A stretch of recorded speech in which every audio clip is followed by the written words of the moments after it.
Nabi sallallahu alaihi wasallam ada bersabda lagi, la yadkhulul jannata man kana fi qalbihi mithqalu habbatin min khardalin min kibr. Artinya tidak masuk syurga orang yang ada di dalam hatinya seberat timbangan biji sawi sifat takabbur, yakni membesarkan diri. Hadis riwayat Muslim. Tuan-tuan muslimin sedang jemaah yang dirahmati Allah sekalian, alhamdulillah, pertama dan selama-lamanya kita panjatkan puji syukur pada Allah. Dengan izinnya, taufik hidayah Allah Ta'ala jua, pada malam ini kita sambung lagi bacaan kitab 20 Sifat Hati yang Keji dan Terpuji. Kita berada pada bab pertama daripada 10 sifat keji, iaitu sifat yang pertama, sifat takabur. Cuma kita keluar sedikit daripada buku ini, kita sedang melihat beberapa sebab yang disenaraikan oleh ulama di dalam kitab lain. Kitab ni kitab yang sangat-sangat nipis, sangat-sangat kecil, jadi dia tak muatkan ke semua perbahasan berkenaan dengan satu-satu sifat. Jadi saya ambil daripada kitab yang lain. Antaranya ialah kitab Al-Mustakhlas fi Tazkiyatin Nafs oleh Sa'id Hawa. Di dalam kitab tersebut dinyatakan ada 7 sebab seseorang itu boleh jadi orang mutakabbir, orang yang ada sifat kibir. 2 yang berbangsa agama, kita dah sebut dalam pertemuan yang lepas, iaitu ilmu dan amal. Pertemuan yang lepas berkaitan dengan amal. Bila kita merasakan kita ada amal, kita melihat kita mempunyai amal, apa yang kita buat tadi adalah daripada kita sendiri, bebas daripada Allah Ta'ala, maka setiap ibadat yang kita buat itu akan menyumbang rasa kedudukan kita semakin tinggi, semakin soleh, semakin baik. Kerana kita melihat diri kita sendiri yang melakukan amal ibadat tersebut. Tapi kalau kita melihat setiap taat yang kita buat adalah terbit daripada taufik hidayah daripada Allah, dan segala kudrat iradat itu pun daripada Allah Ta'ala, maknanya kita hanya menyaksikan diri kita ini dijadikan oleh Allah Ta'ala berada di dalam ketaatan. Lantas datanglah rasa syukur pada Allah Ta'ala kerana menjadikan diri ini sentiasa berada dalam keadaan melakukan taat, gemar pula melakukan ibadat pada Allah Ta'ala. Tapi andai kita luput Allah Ta'ala, maka kita melihat kita lah yang bangun berdiri, kekuatan kudrat itu kita punya, keinginan iradat itu pun kita punya, dan kita pula yang kita nampak sedang membaca, sedang melakukan rukuk, sujud, baca Quran dan berzikir serta sebagainya lah. Maka pada masa itu kita nampaklah ibadat kita banyak nak banding dengan orang lain. So bila kita tengok orang yang tak duduk dalam ibadat, maka mudahlah untuk kita mengatakan halakan nas. Sebut dalam pertemuan yang lepas, mudahlah orang tersebut mengatakan halakan nas, punah orang-orang macam ni. tua-tua tak mari masjid lagi. Maka Nabi kata fahuwa ahlakuhum ataupun fahuwa ahlakahum. Dua cara boleh baca.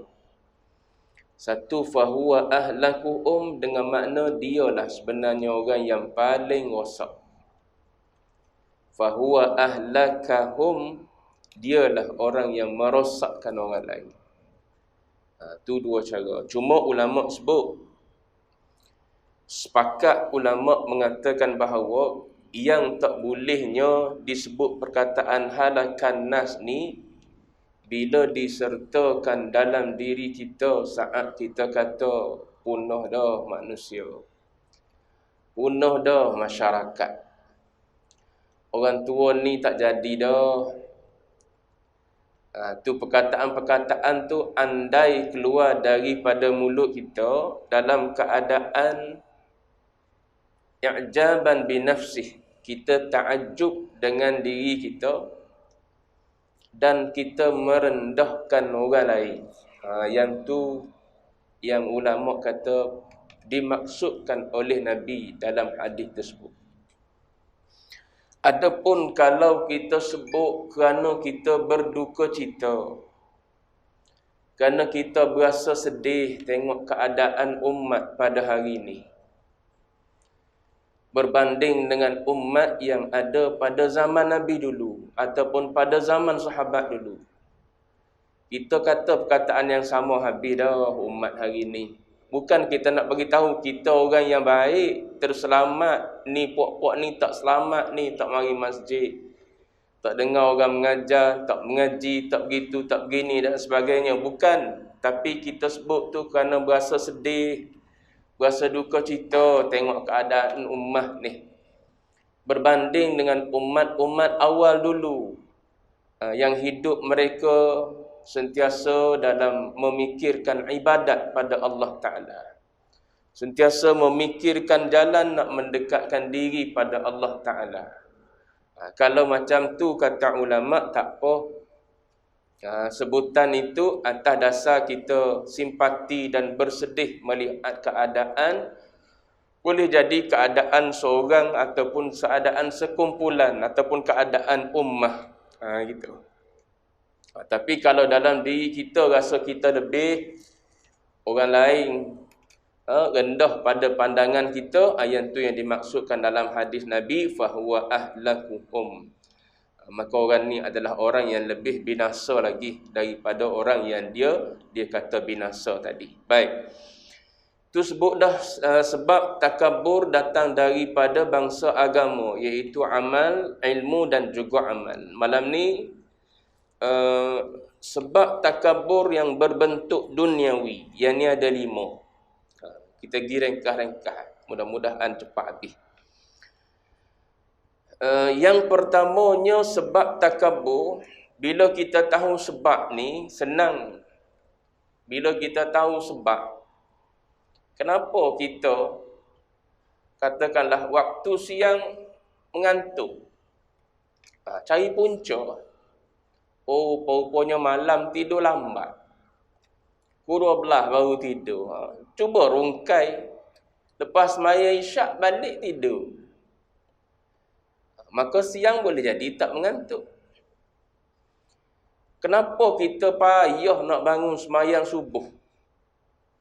Sebab tidur pukul 12 malam.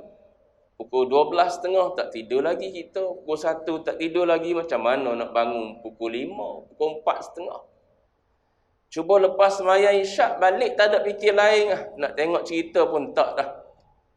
Balik, makan pun dah petang tadi, makan pun tidak dah, balik kira nak masuk tidur. Pukul 4.30 tak payah pakai jam lah, mata celek. Bila kita tahu sebab. Tapi kalau kita tak tahu sebab, macam mana kita nak rungkai penyakit? Apa sebab darah tinggi? Kita ada penyakit darah tinggi contohnya. Apa sebab penyakit darah tinggi? Kita tahu punca dia, sebab dia. Maka elak daripada penyakit punca sebab tersebut. Mudah-mudahan tak terkena lah pada kita, ataupun kalau dah ada dah, darah tak naik. Itu sebab tu disebut oleh ulama beberapa sebab. Jadi bila kita tahu ada sebab ni di kita, boleh jadi melalui punca ilmu, boleh jadi melalui punca amal, dengan sebab ada ilmu, nak suruh orang hormat pada dia. Kalau dia mari, mesti nak suruh orang bangun, contoh. Para ulama kan begitu, orang biasa duk buat. Kan? Tengok dia masuk je, orang pun bangun berdiri belakang. Lepas tu pakak nak bersalam belakang. Orang yang bangun tu tak salah. Jiwa orang yang masuk tu macam mana? Kita lah kalau duduk dalam situasi tu, kita nak tak orang bangun? Ataupun jiwa kita baik tak payah bangunlah daripada bangun. Gitu. Kalau kita nak orang bangun, maknanya kita ada sifat kibir. Macam kisah yang pernah berlaku kepada baginda Nabi. Nabi masuk satu majlis, para sahabat duduk ramai. Lalu para sahabat bangun semua. Sesuailah dengan kedudukan Nabi. Para sahabat pakat bangun belakang. Nabi suruh duduk. Nabi suruh duduk semua. Dan Nabi sebut, sesiapa yang suka orang bangun pada dia, orang bangun untuk dia, maka dia menempah tempat di neraka. Nabi tak cerita tentang orang bangun. Jangan pula tuan-tuan tak payah bangun gitu. Tak, Nabi bukan cerita tentang orang bangun tu. Cerita tentang orang tu, dia suka tak orang bangun untuk dia. Kalau dia suka orang tu bangun untuk dia, maknanya jiwa dia tak betul.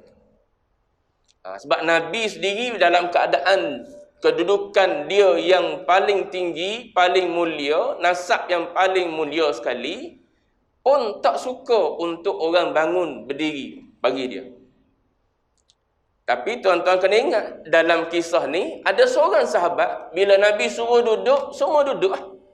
Bila dah Nabi suruh duduk kan, takkan nak langgar lagi perintah Nabi, duduk bila Nabi suruh duduk. Ada seorang sahabat nama dia Hassan bin Thabit. Hassan bin Thabit ni syairun Nabi, seorang penyair. Dia seorang ahli sastra. Dia banyak menggunakan syair dia untuk membela agama, untuk bela Nabi, bela Islam. Nama dia Hassan bin Thabit. Dia kekal berdiri, tak duduk. Walaupun Nabi suruh duduk, seolah-olah macam dia tak patuh pada perintah Nabi, tapi dia tak duduk. Lalu Nabi pergi dekat dia, Nabi tanya dia, apa sebab engkau tak duduk setelah aku suruh duduk dan semua dah duduk, engkau seorang tak duduk? Jawab Hassan bin Thabit, dijawab dengan rangkap syair. Ni saya ingat lupa. Dua rangkap syair dalam perkataan yang disebut oleh Hassan bin Thabit. Dia mengatakan, bangun untuk orang yang mulia itu bagi dia adalah satu kefarduan. Itu maknanya dia meletakkan satu kewajipan atas diri dia, bangun pada orang yang mulia. Itu baru mulia. Ujung syair itu disebut, apatah lagi yang datang itu adalah baginda Nabi SAW. Maka lebih-lebih lagi layak dan patut untuk aku berdiri. Tu nak cerita dari pihak orang yang bangun. Yang Nabi sebut larang tu ialah dari pihak kita. Suka tak suka, orang bangun berdiri hormat pada kita, sambut kita, sebut nama jauh lagi. Kita pergi kenduri, sebelum sapa lagi di tempat kenduri tu, naknya kita kalau orang umum, ketibaan Imam Surau Al-Karimiyah, contoh tuan-tuan ada imam? Ada pula. Baru sebut contoh tuan-tuan. Contoh, suka. Dalam hati kita berasa suka orang buat kita. Apatah lagi kalau orang pergi tunggu pula, sambut kita, salam dengan kita. Berasa macam mana? Tu cerita jiwa masing-masing. Kalau kita pergi satu tempat, tak ada orang sambut, kita berasa macam mana? Jiwa kita. Beza tak dua situasi tersebut? Kita pergi, tak ada orang peduli. Kita pergi dengan orang apa? Orang sambut, orang persilakan, orang letak di kerusi, orang kata ni hidangan dia, khas dah. Jiwa rasa macam mana? Hak tu masing-masing tahu. Jiwa aku suka gini-gini. Kalau jiwa kita suka untuk diangkat-angkat, tu kibir dalam hati kita. Sebab tu nak kena tahu sebab.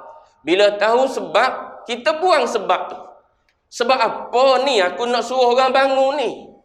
Sebab ada lebih mana kita? Lebih di ilmu ke? Ilmu kok mana kita? Tanya, kita lebih di ilmu daripada mana? Nak banding dengan orang ni, dengan sama-sama ustaz, kita kurang dah ilmu. Potong lagi nak banding dengan tok guru, tak banding dengan ulama-ulama, tak ada apa kita. Katakanlah kita ulama paling besar sekali lah. Allah Ta'ala tetap kata juga, wa fawqa kulli dhi ilmin alim.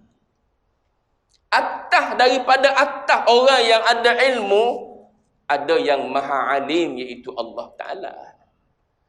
Apatah lagi Allah Ta'ala kata, wa 'allama Adam. Pok kita tu. Siapa Adam ni? Pok kita. Pok kita ni siapa? Asal usul dia macam mana pok kita ni? Jahil. Tu kena sedar keturunan kita tu. Keturunan kita ni asalnya jahil. Wa 'allama Adam. Siapa aja? Allah Ta'ala aja baru jadi alim. Ingat asal usul perangai. Asal usul keturunan kita orang jahil. Lepas tu boleh ada ilmu sikit sebanyak. Di Adam banyak sangat ilmu tu. Siapa yang limpah? Allah Ta'ala. Bila ada di kita ilmu, Allah Ta'ala lah yang bagi ilmu. Tak ada lah lebih kita, lebih mana? Sebab ilmu yang Allah Ta'ala ajar. Kalau dia tak ajar, serupa lah. Yang duduk atas kursi, yang duduk di bawah atas-atas, serupa.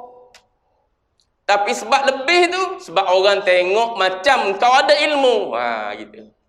Cuba mari orang yang ada ilmu atas lagi daripada kita yang duduk ni. Oh, jawab dia, tak ada ilmu lagi cakap tu. Baru tahu. Kita duduk sini sebab kita berasa kita lebih daripada orang lain dari sudut ilmu. Cuba kita duduk depan kita semua para ulama. Baru kita tahu. Rupa-rupanya kita bercakap sangat-sangat dangkal. Bagi kepada orang yang lebih alim cakap. Jawab dia, kita berasa kita tak ada apa pun. Tu kalau mari ku ilmu lah, nak suruh orang hormat kita.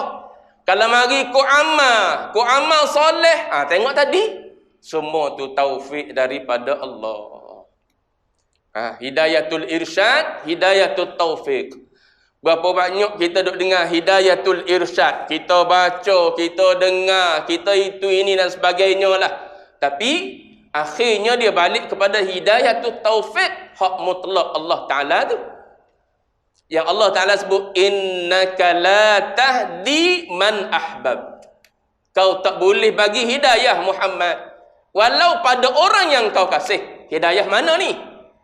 Ada ayat lain bab hidayah, Allah Ta'ala kata, innaka la tahdi ila siratim mustaqim. Engkau boleh bagi hidayah. Hidayah mana pula?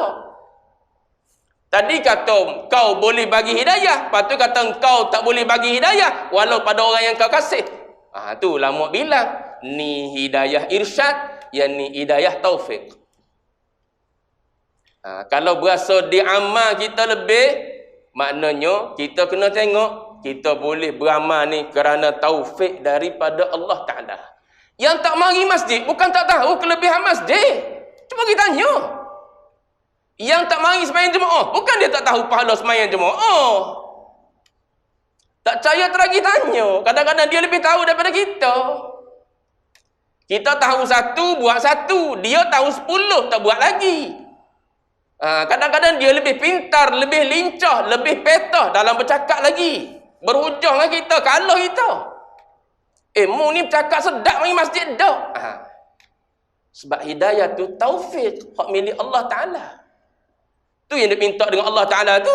Ihdinas siratal mustaqim. Berapa belah kali sehari duk minta dengan Allah Ta'ala tu. Tak dapat hidayah lagi. Kau duk dalam semayang dah kan? Duk semayang dah. Duk mari masjid dah. Ihdinas siratal mustaqim. Ihdinas siratal mustaqim. Minta lagi dengan Allah. Minta lagi dengan Allah.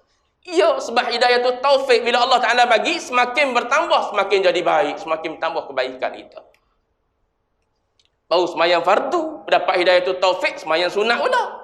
Dapat hidayah tu taufik, tambah lagi amal kebajikan yang lain. Bertambah kebajikan bila dapat hidayah tu taufik daripada Allah Ta'ala. Tu kalau mari ku amal, tengok situ, tak ada apa pun di kita, semuanya mari daripada Allah Ta'ala. Baik, dua, lepas dah tu. Panjang situ pula kan, tak habis kita. Duk main dengan sebab dini lah. Baik, nak tengok yang duniawi. Sebab duniawi yang mungkin ada di kita. 5 sebab. Satu, dia kata mari daripada nasab. Mari daripada keturunan. Sehari dua ni isu keturunan deh. Sehari dua ni dah. Ke tuan-tuan tak lalu kok Facebook tuan-tuan. Tuan-tuan ada Facebook? Tuan-tuan orang soleh tak main Facebook. Orang macam saya ni main Facebook. Lalu kok Facebook orang duk bercakap tentang nasab. Nasab Maula Al-Idrisi. Tak apalah, tu cerita lain. Ada orang terima, ada orang tak terima, biasalah tu. Cuma nak ceritanya, kalau kita ni ada nasab yang baik, keturunan yang baik, keturunan orang soleh-soleh, keturunan orang baik-baik kawasan ni, ataupun keturunan tok-tok guru, anak beranak kita tok-tok guru, tok kita tok guru, ayah kita tok guru, kita yang tok garu. Semua yang atas daripada kita semua tok alim belaka, kita yang tok jahil. Tapi bercakap gak, aku keturunan tok guru tu, tok guru ni, contoh. Kalau nasab menyebabkan kita jadi kibar, kena sedar. Yang mulianya ialah ayah kita, tok kita. Kita belum tentu mewarisi daripada dia iman dan takwa. Kan ada lagu kan, iman tak dapat diwarisi. Ayah yang bertakwa belum tentu lagi anak jadi orang bertakwa. Yang kadang-kadang orang duk celah anak, orang yang buat masalah anak pok kena celah, tu kadang-kadang berlaku dalam masyarakat kita. Prof apa itu? Yang Cina yang mengajar di Universiti Pertahanan Nasional Malaysia. Apa? Prof Ridwanti kan pernah keluar isu anak dia kan artis kau. Kan? Orang ni tak ada kerja. Yang bermasalah ataupun yang berada dalam landasan artis tu anak dia, bukan ayah dia. Kalau kita tengok anak dia, kita terus salahkan ayah dia, tak betul lah. Sebab seorang ayah pasti nak anak dia jadi baik. Tanyalah kita sendiri duk jadi ayah kan. Kita sendiri duk jadi ayah, kita sendiri serupa dengan dia. Kita sendiri orang mengaji agama, dia duk bidang agama juga, kita mengaji agama juga. Pas kita dengan dia serupa-serupa nak jadi orang baik. Nak kau kita anak kita jadi orang tak baik? Kalau tanya sama-sama kita yang ada dalam ni, tak ada seorang pun nak anak dia jadi orang yang tak soleh. Tapi gitulah situasi keadaan hidayah daripada Allah Ta'ala ni. Tak semestinya mak ayah yang soleh-solehah, anak dia otomatik jadi soleh-solehah. Itulah boleh jadi jalan ujian Allah Ta'ala. Jalan ujian daripada Allah Ta'ala datangnya melalui anak. Kita nak ceritanya bukan masalah tu. Masalah, kalau kita tengok keturunan kita ni baik-baik, soleh-soleh, maka kita berbangga dengan keturunan kita yang soleh, solehah, tok guru ke, syekh ke, masyayikh ke, apa ke. Ataupun boleh jadi kita keturunan Nabi lah katakan. Yang mulia tu adalah mereka, bukan kita. Kalau kita keturunan Nabi sekalipun contoh, tapi kalau kita bukan ahlu ta'ah, nak bangga apa? Nak menyombong apa kita dengan keturunan tu? Sepatutnya kalau kita tahu kita keturunan baginda Nabi, maka kita akan menjagalah nasab keturunan, nama keturunan tersebut. Tapi kita jadi orang yang tak baik. Sebab apa kita bangga dengan keturunan semata-mata, sedangkan apa? Sedangkan kita sendiri bukan orang yang baik-baik. Jadi nasab bukan satu sebab untuk kita jadi orang yang takabur. Sebab tu Nabi sebut laisa libnil bayda. Nabi kata bukanlah seorang yang berkulit putih. Dasar apa dulu? Apatit apa? Kulit putih dengan kulit hitam berbeza kan? Kasta. Nabi kata laisa libnil bayda. Bukanlah bagi seorang lelaki yang berkulit putih ala benis sauda'i fadlun. Ke atas orang yang berkulit hitam fadlun, kelebihan. Tak ada. Bukan itu kiraan Islam. Maknanya engkau daripada nasab keturunan hitam, maka engkau adalah orang yang rendah. Engkau pula daripada keturunan putih, maka ni keturunan yang hebat-hebat, bangsawan. Dah. Tu Nabi sebut dah dalam hadis. Bukan itu ukuran lebih dia. Ukuran lebih dia duduk di takwa. Walau segelap mana pun tubuh seseorang itu pada zahirnya, tapi kalau hatinya putih dengan takwa, maka orang ni jauh lebih mulia lagi. Berbanding dengan orang ni putih, cantik, kacak, tapi hatinya tak pernah kenal iman dan takwa. Yang hitam tadi yang lebih mulia di sisi Allah Ta'ala. Itu dari sudut nasab. Ada kan orang berbangga dengan keturunan. Aku keturunan datang daripada apa? Daripada Pakistan. Tapi bertemu dengan apa? Lelaki Melayu tu yang anak aku jadi kemek hidung. Dia daripada keturunan orang yang hidung mancung-mancung. Bawah tu bahagian Jamal pula. Yang kedua bahagian kecantikan Jamal. Tu nasab keturunan kita. Siapa yang tentukan nasab ni? Kita tahu nasab kita. Cuba tengok.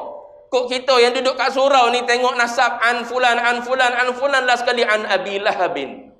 Na'udzubillah. Kok mari kok keluar last sekali hujungnya Firaun kita. Mana kita tahu? Yang kita tahu berapa orang kata je kita tahunya. Melayu pula. Melayu tahu ayah, tok, patut atas lagi. Saya tak tahu dah setakat tu Tu Melayu lemah bab nasab. Tahu setakat tu, moyang tak tahu dah atas tu. 5, 10 tak sampai dah kita. Lepas hujung lagi. Boleh jadi bukan keturunan kita mula daripada Muslim. Boleh jadi. Yang Muslimnya ayah kita ataupun tok kita je yang Muslim. Sebab tu, nasab bukan tak sepatutnya menjadi sebab seseorang itu jadi orang yang mutakabbir. Orang yang takabur. Sebab yang menentukan nasab kita lahir daripada siapa-siapa, Allah Ta'ala semua. Yang tentukan kita lahir duduk dalam rahim siapa, duduk dalam sulbi siapa, sebelum pindah ke rahim siapa, semuanya Allah Ta'ala yang tentukan. Kalau bagi pada kita, mesti kita nak pilih nasab keturunan yang cantik-cantik. Tapi tak ada orang boleh pilih. Tak ada orang boleh pilih. Jadi, nasab itu adalah ketentuan daripada Allah, bukan untuk kita bangga-banggakan. Kalau nasab kita mulia sekalipun. Baik. Satu, nasab. Pernah di zaman Nabi Musa alaihi salam, di zaman Nabi Musa, ada 2 orang lelaki Iftakhara, dia berbangga-bangga. Berbangga-bangga di depan Nabi Musa alaihissalam dengan keturunan dia. Maka kata seorang tu, dia kata aku ni daripada fulan bin fulan, fulan bin fulan. Duk cerita nasab. Fulan bin fulan, fulan bin fulan. Sehinggalah dia bilang yang ke-9, yang ke-10 dibilang. Yang duduk viral yang ke-38. Baik. Ada profesor yang buat kajian tentang apa? Tentang maula tu. Tuan-tuan boleh baca dalam Facebook juga. Lalu kat Facebook saya, Profesor Dr. Solehah. Dia jemput maula datang ke pejabat dia. Dia berbincang dengan maula berkenaan dengan nasab. Bagi dia setuju. Tapi ada orang tak setuju. Itu masing-masing lah. Mana tadi?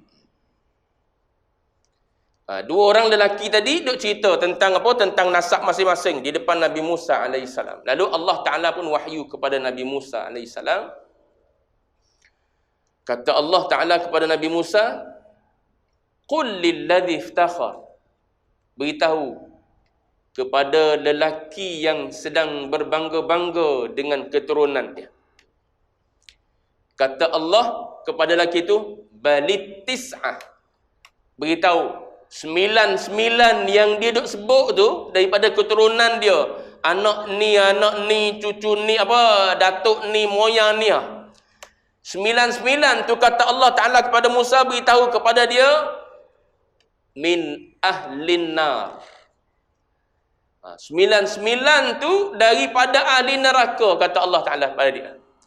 Dan beritahu kepada dia, anta ashiruhum. Engkau yang ke-10. Itu kata keturunan bukan penentu kita orang yang mulia. Kita duk bilang 9 atas. Kata Allah Ta'ala, 9 tu semua ahli neraka. Dan engkau yang ke-10 ahli neraka. Tak terkejut itu. Kalau Allah Ta'ala wahyu macam kisah Nabi Musa AS dengan umat dia ni. Sebab tu kita tak menjadikan keturunan kita, walau semulia mana pun keturunan kita, walaupun kita daripada tok guru, ayah kita tok guru, tok kita tok guru, pengasas pondok itu ini dan sebagainya, tapi kita sendiri tahu bahawa kita cucu yang datang kemudian ni tak sehebat mana ilmu nak banding dengan ayah dengan tok kita dulu. Tu tuan-tuan boleh tengok dalam Malaysia ni ramai anak-anak tok guru yang dulu ayah dia pengasas pondok, tapi akhirnya pondok diwarisi kepada siapa? Kadang-kadang bukan anak yang mewarisi pondok tu, tapi anak murid dia. Sebab apa? Sebab anak tak mewarisi ilmu. Boleh jadi anak hanya mengurus dari sudut dana, tapi yang mengajar, yang khidmat untuk menyampaikan ilmu yang diwarisi daripada ayah orang lain, suku sakat, anak murid dia, bukan anak dia. Itu kata nasab bukan penentu kemuliaan kita. Cuma ada juga orang yang daripada alim, anak pun jadi orang alim juga. Itu pun ada juga. Cuma nak sebut sininya, bukan point untuk kita jadikan kita ni orang yang rasa lebih dengan keturunan. Tidak. Baik, 1, 2. Yang kedua dari sudut jamal. Ni pun ramai juga orang jenis macam ni. Dengan kecantikan. Jenis berasa cantik. Terutama pergi kenduri lah. Pergi kenduri, balik, tunggu, dia bersembang laki bini. Tak sesuai rasanya laki dengan perempuan tadi. Pandai-pandai dia pula. Supaya dia pula penentu jodoh orang. Tak sesuai lah, laki tu gelap, perempuan tu putih. Lah, pelik apa? Semua jodoh ketentuan Allah Ta'ala tentu sebelum lahir kan? Duk mengaji, duk baca hadis tu padahal tu. Sebelum lahir, sebelum sebelum kita keluar daripada perut, tiup roh tu dah ditentukan dah jodoh pertemuan kita. Dengan siapa? Orang negeri mana? Malaysia juga ke? Ataupun orang negara luar? Negeri sama KL Selangor juga kau ataupun negeri luar daripada KL Selangor. Orang yang macam mana? Putih supaya anak kita kau ataupun tak. Tapi manusia ni gitulah. Bila dia tengok orang lain dah daripada dia dan dia berasa dia lebih. Tak cantik lah pengantin tu. Dah dia berasa dia cantik tu. Padahal dia pun berkeduk lah. Tapi duk mengata orang tak cantik lagi. Tu nak beritahu kisah Sayyidatina Aisyah radhiyallahu anha. Maklum kan kisah ni, seorang perempuan masuk bertemu dengan Nabi. Maka kata Aisyah ni cerita, maka aku pun isyarat dengan aku pun isyaratlah kepada Nabi menggunakan tangan. Maknanya orang ni pendek. Perempuan ni istilah kita panggil rendang. Rendang lah perempuan ni, maknanya rendah. Maka Nabi kata apa? Nabi tegur Aisyah, Nabi kata, apa yang engkau sebut tu adalah termasuk dalam mengumpat. Faqadir tabtiha. Engkau sebenarnya dah mengumpat dia. Contoh mengaji dalam penawar kan, bab ghibah, bab mengumpat. Mengumpat ni dia letak di bawah salah satu daripada kebinasaan lidah, iaitu mengumpat. Mengumpat ni Nabi sendiri bagi definisi. Zikruka akhaka bima yakrah. Tak payah ulama bagi definisi, Nabi bagi definisi dah. Menyebut engkau akan saudara engkau dengan apa yang dia tak suka, itu nama dia mengumpat. Nabi tak kata sebut di belakang, sebut di depan. Sebut di belakang jadi mengumpat, sebut di depan tak jadi mengumpat. Tak, Nabi tak kata gitu. Sebut di belakang mengumpat, sebut di depan pun mengumpat. Cuma ghalibnya orang bila bercakap benda tak baik tentang seseorang, dia buat mana? Belakang lah. Daripada sempena orang buat secara ghaib, secara orang tak dengar, tuan dia tak nampak, tak dengar, tak sampai berita, dia ambil istilah tu dipanggil ghibah. Tapi adakah sebut di depan benda yang tuan dia tak suka tak jadi ngumpat? Ngumpat juga. Tu definisi Nabi bagi. Dzikruka akhaka bima yakrah. Sebut tentang saudara engkau maknanya saudara seagama lah. Sebab tu sebut saudara engkau, saudara seagama. Maknanya kalau saudara bukan saudara seagama, tak termasuk dalam definisi ni. Tuan-tuan duk cerita benda yang kalau Ahcong dengar, dia marah. Tak masuk lah. Sebab dia bukan saudara engkau. Kalau gitu sedap kita kata kepada Acong, kata pergi, tak apa. Sebab tak termasuk dalam definisi. Cuma dari sudut adab betul ke tak betul. Dari sudut mengumpat tak termasuk. Sebab apa? Kenapa kita boleh cerita tentang dia? Sebab dia sendiri dah meletakkan diri dia rendah. Apa sebab? Dia tak beriman kepada Allah. Bila dia tak beriman, dia sendiri dah merendahkan kedudukan dia. Bila dah dia sendiri merendahkan kedudukan dia, kita cerita tentang keburukan dia, tak ada apalah. Keburukan yang dia buat tu lagi dahsyat lagi. Keburukan yang dia buat iaitu kufur pada Allah Ta'ala, tu lagi dahsyat berbandingkan keburukan yang kita duk cerita tentang dia. Sebab tu Nabi definisikan zikruka akhaka, saudara kamu iaitu saudara seagama. Bila ada agama, ada iman sama dengan kita, orang ni mulia dengan sebab ada iman. Itu sebut banyak kali dah. Antara yang ulama ambil dalil, ambil panduan, ambil sandaran. Kenapa kita sebagai imam pusing ke kanan ataupun pusing ke arah kanan, menganankan makmum, mengirikan kiblat selepas daripada bagi salam. Sebab nak hormat yang ada di belakang kita tu. Kerana dia ada iman, ada takwa. Tu menganankan makmum. Ada yang kata, dak, terus mengadap.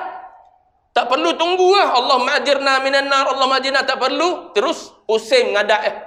Kalau tuan-tuan pergi negara Arab gitu, pergi negara Arab, dia akan terus bila bagi salam je, terus mengadap ke arah makmum je. Sebab apa? Sebab yang ada di belakang kita ni adalah orang-orang yang mulia. Apa yang memuliakan mereka? Iman dan takwa yang ada dalam jiwa mereka. Tadi sebab nak semayang kena menghadap kiblat. Sebab tu bila baca doa tak sunat dah menghadap kiblat. Sebab doa kiblat dia bukan sini, kiblat dia langit doa.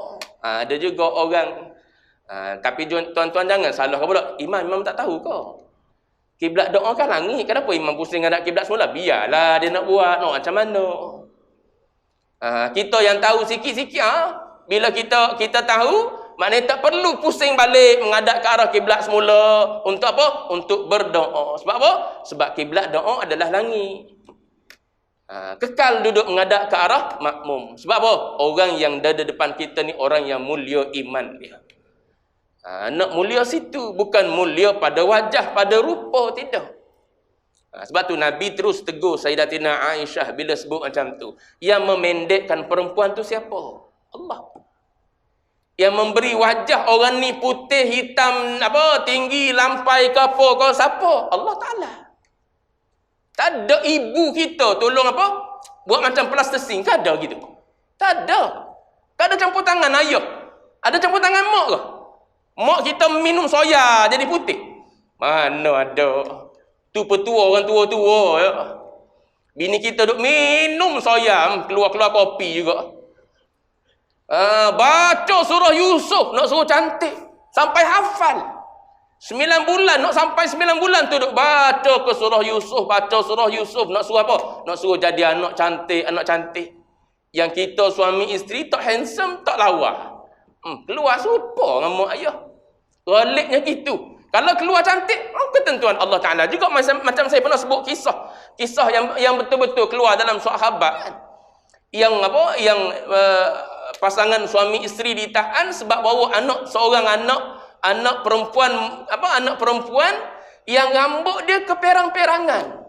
Macam Mak Saleh di Taman Melati. Lama dah dulu saya baca sahabat tu. Ditahan mak ayah dia disebabkan oleh mak ayah dia ni muka orang asal. Dua-dua mak ayah dia muka orang asal. Anak yang dia bawa muka macam Mak Saleh, rambut perang lurus gitu. Tapi akhirnya bila dibawa dibuat DNA, memang anak dia. Tak pelik. Sebab yang menentukan lahir daripada kita, putih ke, hitam ke, tinggi ke, rendah ke, semuanya adalah Allah Ta'ala. Mak ayah dua-dua cacat. Anak oleh-oleh keluar. Sihat walafiat. Tahu sangat kita sebenarnya. Tapi, bila duduk dalam kelompok yang lawa-lawa, berasa kita je lah yang lawa. Ahli keluarga kita je lawa. Keturunan kita ni, keturunan lawa-lawa ni. Cari yang lawa-lawa je. Jangan cari yang tak lawa, nantilah yang tak lawa, habis keturunan kita. Dia juga jenis orang penyakit macam tu. Jadi jangan jadikan sebab camal, sebab cantik tu kita orang yang mutakabbir, orang yang sombong. Baik. 2, ada 3 lagi. 3 lagi sebut pun tak apa dah. Yang ketiganya ialah kekuatan. Kekuatan ni, kekuasaan ni jadi orang yang sombong juga. Dengan sebab ada kekuasaan. Kemudian yang keempatnya ialah dengan sebab harta. Harta kadang-kadang menyebabkan kita jadi orang yang sombong. Bila kita berasa kita orang kaya. Ni semua ni daripada Allah Ta'ala ni. Kemudian yang kelimanya ialah kathratul ansar. Kathratul ansar ni ialah orang yang ramai pengikut. Ramai pengikut banding orang tak ramai pengikut. Rasa lebih. Rasa lebih kita bila ada orang ramai pengikut. Ni 5 benda, 5 sebab yang berbentuk duniawi yang boleh menyebabkan seseorang itu jadi orang yang sombong, orang yang bersifat dengan sifat takabbur. Itu 7 yang ulama ringkaskan dalam kitab Al-Mustakhlas. Benda ni didetailkan oleh Al-Imam Al-Ghazali dalam kitab dia, kitab Ihya Ulumuddin. Itu saya sebut dalam bentuk poinnya lah, sebab terlalu lama kita berada di sebab-sebab takabbur ni. Baik.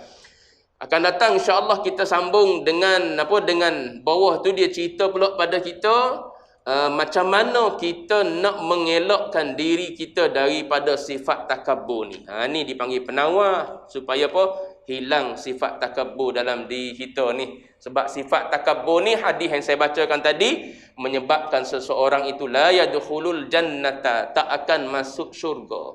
Tak masuk syurga ni apa maksud dia tak masuk syurga ni pula? Sedangkan Nabi sebut dalam hadis lain, siapa-siapa yang mati mengucap 2 kalimah syahadah masuk syurga.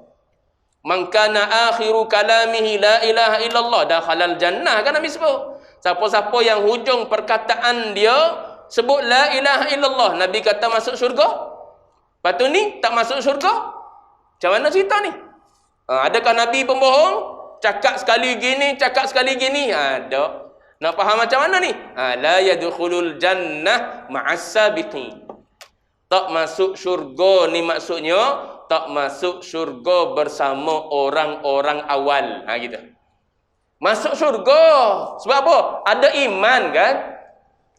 Walaupun ada kibar dalam diri dia, masuk syurga. Sebab apa? Dia ada iman. Selagi mana dia ada iman, dia akan masuk syurga. Habis tu tak masuk syurga. Tak masuk syurga bersama orang awal. Orang-orang lain dah masuk syurga semua dah. Dia kena bakar dulu, nak habis sifat kibar ni.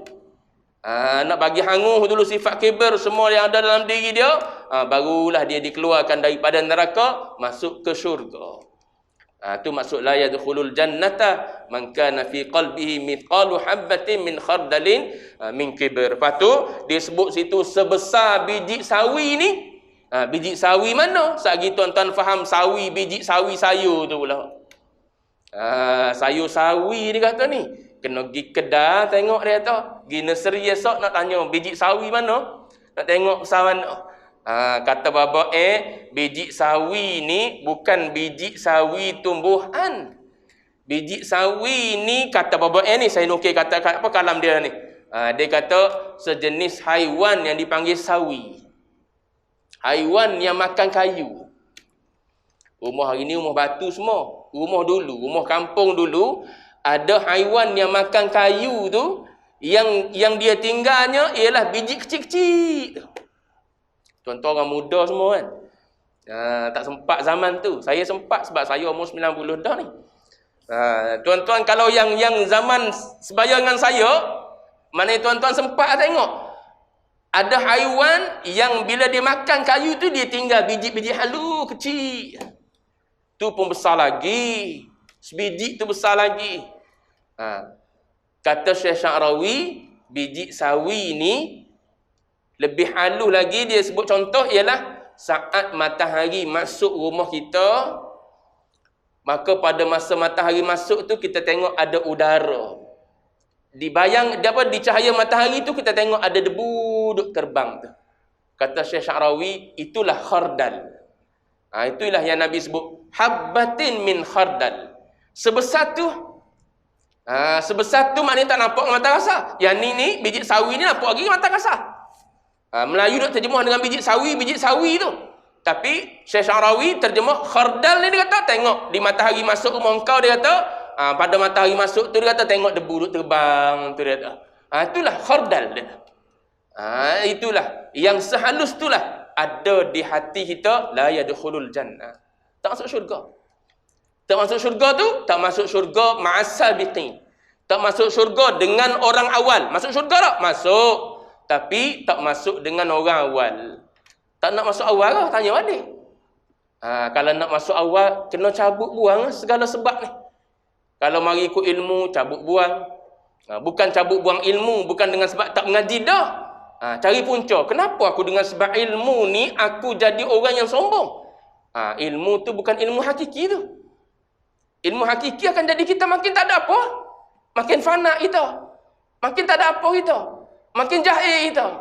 Sebab apa? Makin kita tahu, makin kita kenal kita, makin kita jahil lah. Sebab apa? Asal usul saya sebut dah tadi. Asal usul kita jadi orang reti ni Allah Ta'ala ajar. So aku ni apa? Aku ni tak ada apa. Sebab asal usul kita, asal usul orang jahil. Tu asal usul kita. Kalau alim apa? Kalau rasa tinggi ikut ibadat. Tengok. Orang yang paling banyak ibadat dulu adalah iblis. Mana iblis? Aba wastakbar. Iblis asal daripada hamba Allah Ta'ala yang banyak beribadat pada Allah Ta'ala. Akhirnya istakbara wa kana minal kafirin. Sampai tahap tu sebab apa? Sebab dia engkar perintah Allah Taala. Kita yang ada takabur melalui ibadat ni tak sampai engkar perintah Allah, tapi duk berasa lebih dengan amal ibadat. Aku ahli ibadat, aku orang kaki masjid, aku orang qiyamul lail, aku ahli zikir, aku ahli sufi. Mu yang duk luar sana, hino dino semua sekali. Tu mu, aku orang lebih belakang. Tengok amal ibadat apa gitu. Mendatangkan sifat mazmumah, itu amal ibadat yang apa? Yang tak baik, hasil natijah dia. Patutnya makin kita beribadat, makin sedar kita hamba. Makin banyak sujud, makin sedarlah kita hamba.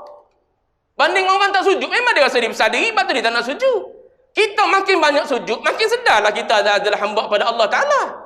Tiba-tiba berasa sombong pula kita dengan amal ibadat. Pelik amal ibadat itu. Cari punca. Cabut, buang punca tu. Buang sebab tu, habis. Hilang sifat takabur. Tak ada apa, aku beribadat pun Allah Ta'ala taufik. Alhamdulillah boleh semayang tadi. Alhamdulillah boleh zikir tadi. Banyak zikir, tak ada lah sikit lah. Orang lain beribu-ribu. Kita 100 pun tak ingat pada Allah Ta'ala. Tak ada apa kita. Semayang tadi, tak ada khusyuk mana pun. Asyik duk tengok orang ni ya, semayang. Orang lain ramai lagi, khusyuk, nangis-nangis dalam semayang. Tak ada apa ibadat kita. Tapi bila nampak kita, aku orang paling sempurna sekali, aku orang mengajar. Punah. Jadi bila kita tahu punca, kita cabut buang punca tersebut. Maka datang sifat tawaduk. Sifat tawaduk mari selepas kita buang sifat apa? Sifat takabur. Baik, akan datang di cerita lah bab tawaduk. Baik, habis lu situ akan datang kita sambung bagi mengelakkan diri dari sifat takabur. Hendaklah ada 3 langkah ringkas dia bagi sini untuk menghilangkannya. Wallahu a'lam wa ilmuhul atam.